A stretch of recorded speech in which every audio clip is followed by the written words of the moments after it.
കൊല്ലത്ത് പഞ്ചായത്ത് അംഗം 16-കാരിയെ പീഡിപ്പിച്ചതിൽ മനം നൊന്ത് പെൺകുട്ടിയുടെ പിതാവ് ആത്മഹത്യ ചെയ്തു. ആത്മഹത്യാശ്രമത്തിനിടെ ഗുരുതര പരിക്കുകളോടെ മാതാവിനെ ആശുപത്രിയിൽ പ്രവേശിപ്പിച്ചു.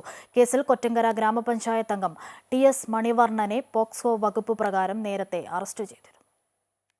സ്കൂളിൽ നാടകം പഠിപ്പിക്കാനെത്തിയ മണിവർണ്ണൻ കുട്ടിക്ക് സിനിമയിൽ അഭിനയിക്കാൻ അവസരം നൽകാമെന്ന് പറഞ്ഞാണ് പല സ്ഥലങ്ങളിലെത്തിച്ച് പീഡിപ്പിച്ചത്. വിവരമറിഞ്ഞ മാതാപിതാക്കൾ കുട്ടിയെ വിലക്കിയതോടെ ഇയാൾ കുട്ടിയെ ബലമായി വാഹനത്തിൽ പിടിച്ചുകൊണ്ടുപോവുകയും ചെയ്തിരുന്നു. ഇതിനെതിരെ കുട്ടിയുടെ രക്ഷിതാക്കൾ പോലീസിൽ പരാതി നൽകിയതോടെയാണ് ഞെട്ടിക്കുന്ന വിവരങ്ങൾ പുറത്തായത്. പോലീസ് മണിവർണ്ണന്റെ ഫോൺ രേഖകൾ പരിശോധിച്ചപ്പോൾ രാത്രി 12 മണിക്ക് ശേഷം 1000-ലധികം തവണ കുട്ടിയെ വിളിച്ചതായി കണ്ടെത്തി. തുടർന്ന് പോക്സോ വകുപ്പ് ചുമത്തി മണിവർണ്ണനെ അറസ്റ്റ് ചെയ്തു. പെൺകുട്ടിയുടെ ഫോൺ ശാസ്ത്രീയമായി പരിശോധന നടത്തിയപ്പോൾ മണിവർണ്ണൻ കുട്ടിയുമായി നടത്തിയ വാട്സാപ്പ് വീഡിയോകളടക്കം പോലീസ് കണ്ടെത്തുകയും ചെയ്തു. സംഭവത്തിൽ നേരിടേണ്ടി വന്ന കടുത്ത മാനസിക സംഘർഷവും അപമാനഭാരവുമാണ് ആത്മഹത്യയ്ക്ക് കാരണമെന്നാണ് നാട്ടുകാർ പറയുന്നത്. കുട്ടിയുടെ പിതാവിനൊപ്പം തൂങ്ങിമരിക്കാൻ ശ്രമിക്കുന്നതിനിടെ അമ്മയുടെ കയർ പൊട്ടി നിലത്തു വീണു. തുടർന്ന് ഇരു കൈകളിലെയും ഞരമ്പ് മുറിച്ച് ഇവർ ആത്മഹത്യയ്ക്ക് ശ്രമിച്ചു. ഇപ്പോൾ ഇവർ ഗുരുതരാവസ്ഥയിൽ ചികിത്സയിലാണ്. കുട്ടിയുടെ പിതാവിന്റെ മൃതദേഹം പോസ്റ്റ്മോർട്ടത്തിന് ശേഷം ബന്ധുക്കൾക്ക് വിട്ടു നൽകി. സംഭവത്തിൽ വിശദമായ അന്വേഷണം വേണമെന്നാവശ്യപ്പെട്ട യൂത്ത് കോൺഗ്രസ് പ്രവർത്തകർ പോലീസ് സ്റ്റേഷനിലേക്ക് മാർച്ചും നടത്തി.